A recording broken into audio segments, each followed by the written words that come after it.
Hello everyone! Today I'm talking about Renegades by Marissa Meyer. I read this book last month and I was not going to film a review on it, but then I was like, I think I have a lot to say, so I should just really talk about this book. If you're not familiar with Marissa Meyer, she has also written the Lunar Chronicles series, which is one of my favorite series of all time. It's a series kind of all about fairy tale retelling. So the first book is called Cinder, and it's about like Cinderella, but she's actually a cyborg, and so on and so forth. We talk about other kind of like Disney princesses. And she also has written Heartless, which is a Alice in Wonderland retelling, only from the perspective of the Queen of Hearts before she became the Queen of Hearts. Then comes in Renegades, which is not a fairy tale retelling at all. This is actually a heroes versus villains kind of sci-fi fantasy book, and I really loved it.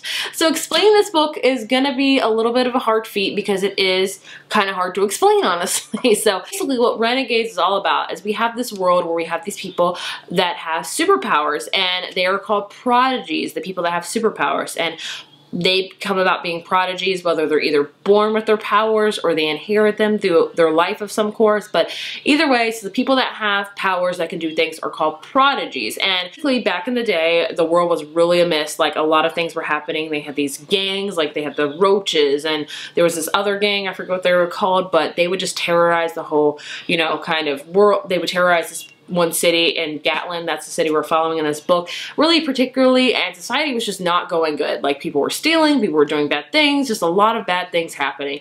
And then the Renegades came in. So the Renegades are just basically a group of prodigies that consider themselves superheroes and want to really help the city of Gatlin and want to change it for the good. So they take over the city and they're like, you know, we're gonna help you, we're gonna save you from all these bad things that are happening, and that's what happens. But also, we also have this group called the Anarchists, who are like quintessentially the villains of the story. So they really don't believe in the Renegades theory of like helping people and just, you know, really saving people. But the Renegades just kind of want to control the city and want to help people at all costs. Like they basically they don't want people to really help themselves. They want to help the people, if that makes any sense. The Anarchists are not all about that. They're like, let people fend for themselves. We're also kind of villains, so we'll just do what we want to do. So this book is basically the Renegades versus the Anarchists. Our main characters is either a renegade or an anarchist. So we follow Nova as our main character, I would say, and she is an anarchist. She is dubbed Nightmare. That's her, like, villain name, and she can put people to sleep by just touching them, and she also quintessentially never sleeps. She is not a fan of the Renegades. The Renegades did her family wrong years and years ago, and she has a thirst for vengeance for the Renegades. She wants to take them suckers down. So that's her whole goal. That's her lot in life, is to take the Renegades down. So she is actually with the Anarchist, and she's a villain.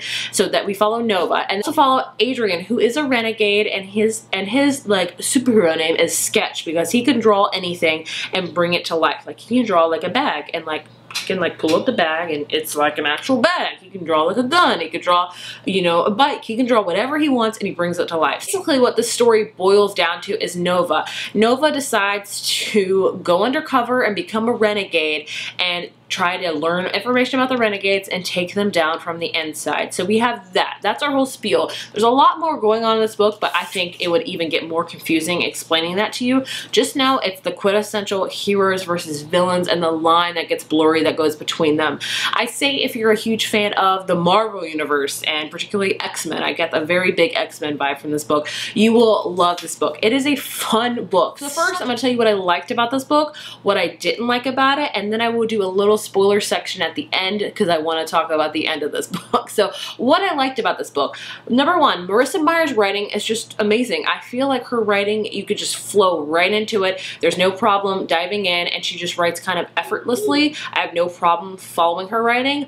Number two, the characters. I feel like Marissa Meyer's characters, her main characters, her side characters, I just love. I would say the only character I didn't love as much as I wanted to was in fact the main character, Adrian.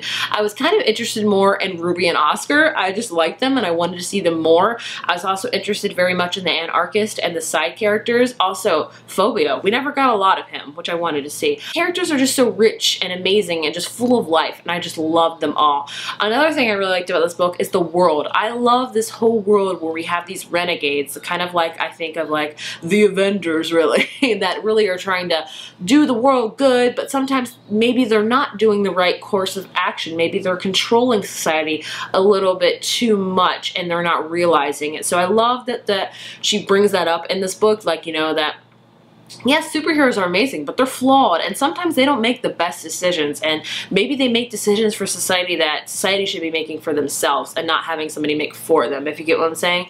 I also love the anarchist and seeing the villains. I kind of wish we had more villains. I feel like we had a crap ton of superheroes, which is great, but I mean, I wanted some more villains. I wanted some more bad blood up in there, so I kind of hope next book will have like a flux of villains come in, because I'm all for that.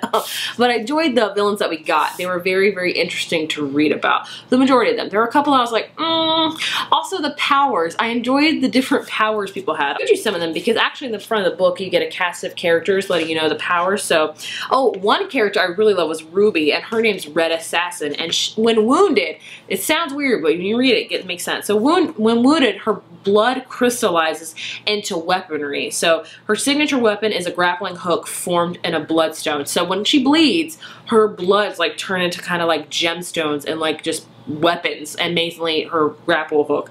I was like, that is interesting as heck. The puppeteer, he turns people into mindless puppets who do his bidding. That's scary as hell. Then we got, Tsunami. I loved reading about her, she generates and manipulates water. So we have all these characters that have these really interesting powers. There were some that I was like, I don't know if I love that power. Queen Bee, she can control all bees, hornets, and wasps. I was like, that's kind of interesting. But for the majority, I love the powers in this book, like reading about them. So those are things I liked. Like I said, you can tell I loved a lot about this book. Pacing was also really good. I found like I never got bored with this book, but I'll talk about another part of the pacing, like I liked and didn't like the pacing. So a couple things that I didn't like about this book. The main thing that I didn't love about this book is the sheer length of it. It's 550 pages, which is quite lengthy for a book, not a fantasy book. I feel like that's kind of normal for fantasy books, but I feel like it's lengthy because it didn't need to be that long. There was no, it's hard to explain this.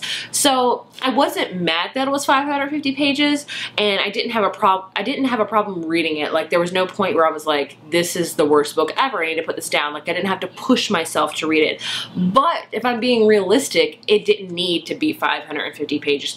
It could have easily been half the size of it. Like I feel like it could have been a good 300 pages and it'd been amazing. I feel like the middle of the book is just pure filler. Not a lot happens, nothing goes on, not a lot of new developments happen. It's just there. You know what I'm saying? It's just like kind of just floating there, if you will. One main thing I didn't love about this book is the fact that the middle of it was filler and that it should have been shorter. The first half was amazing, had a lot of action, had a lot of build up to this world and the powers and stuff like that. The last like 100 pages was really action-packed, like too action-packed in my opinion, like especially the last 50 pages. I was like, holy crap.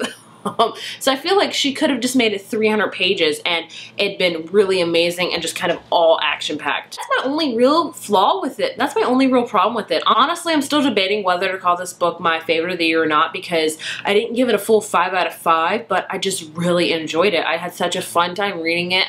I love the characters. I love the powers. I felt like I was watching a freaking Marvel movie while reading this book. I would overall highly recommend this book. If you love the superheroes versus villain aspect, you will love this book. Just know that it doesn't need to be this long. That's just my personal opinion. People may disagree or agree with me. I just felt like it didn't need to be that long. So I would highly recommend this book. I gave this book a 4.75 out of 5. Like I said, I'm still grappling with whether to call it not my favorite book, but I really enjoyed it. And the ending, what the crap? That ending, did anybody see that coming? I'll talk about that in a second, but the ending, holy crap. Either way, I'm super excited to see where this series is gonna go. I'm in love with all of the characters and the world and the powers and how they talk about society and, you know, maybe the wrongdoings of it and stuff like that. I can't wait. So I would highly recommend this book. So now I'm going to briefly talk about the spoilers, mainly the ending. Watch it further because I don't want to spoil it for you, but come back after you read it and watch this little section. So the ending you learn that freaking Ace Anarchy was alive this whole time. Who saw that coming? Who saw that coming? I had no clue it was going to happen, and I'm kind of like not okay with it because I was like, were there any clues to show that? And I don't think there was a single clue. If not, if there was, I was really mistaken or I did not see it, but that doesn't surprise me. But I can't believe that he was alive all this time. So is the whole thing Nova really went undercover not for the anarchists, but more for Ace, and to figure out and get his helmet back and learn that if it was messed up or not? Like, what? And also Max. Max can absorb all these powers. Who were his parents? And also, I have a feeling that Adrian's dad is Ace Anarchy. I just have a feeling. I have a feeling. I don't know. I don't know if that theory is going to pan out or not. We'll have to see. I also feel like one of Max's parents has got to be Ace Anarchy. I feel like Ace Anarchy has a kid. It's gonna be someone. He has a kid. It's gotta be someone. It's either gonna be Adrian or Max. Maybe both. Who knows? But he's gotta be someone's dad. I don't know. I kind of wish he wasn't back, but then I'm like, it's interesting because when I think of Ace Anarchy, I think of kind of Magneto and how he was the big supervillain for X-Men. So I'm interested to see how it's gonna pan out, but I can't believe he's alive. I was like, what? What? That ending, like, Marissa Meyer, she did good on that ending. Like, I did not see that coming at all. Also with Nova. Nova's such a character that she's literally neutral. I don't really classify her as a superhero or a villain. She very much straddles the line, and I still feel like she's very conflicted of how she feels. So I'm interested to see how that's going to play out. But yeah, I just want to talk about the fact that Ace Anarchy is alive and how it's going to play. I also really want to see more of the council in the next book, because these people control like the decisions for the society, and obviously they're developing the saying with Max's blood to take away a prodigy's powers if they do not conform to their ideas. That's not good. That council, they just decide all these things. They should not have control of that. The society depends on these people too much, and they make this power, these renegades make these powers that should not be in the wheelhouse. They should not do that kind of stuff. They do not need to make the decisions. And they, first of all, they can't take the freaking powers away from a prodigy if they don't like become a renegade. What if somebody doesn't want to be a superhero? They just want to be like, I got powers. That's all I want to do in my life. Just have powers. I don't want to be a villain. I just want to chill. What the heck? Freaking council? Either way, really love this book. Really love this book. So if you've read this book, let me know your thoughts and opinions on it. Did you have the same feelings as me? Did you not? Did you feel like it should have been this length, or it could have been shorter? Let me know. If you enjoyed this video, be sure to give it a thumbs up, hit subscribe, and I will see you guys in my next one. Bye.